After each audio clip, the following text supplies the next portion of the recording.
Puro na naman si Uncle dito sa SAP. Panoodin nyo ito mga idol oh. May tinuturo na naman si Uncle dito sa sapa. Mukhang alam na alam talaga nila kung merong biyaya o ginto dito sa mga sapa tulad nito. Kung nakikita nyo ang tumatagas dito sa sapa ay pula na dahil sa kalawang yata ito. Ayun oh. Tinuturo ni Uncle na positive daw ito sa ginto. Kaya ito, kumuha siya ng konti, dumakot at nilagay niya sa kanyang parang platito.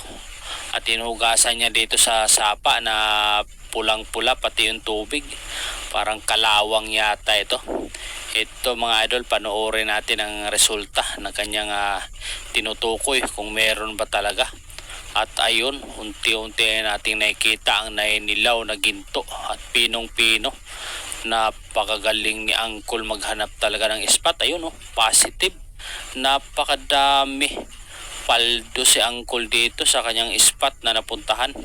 Dahil parang siya lang yata ang nakakalam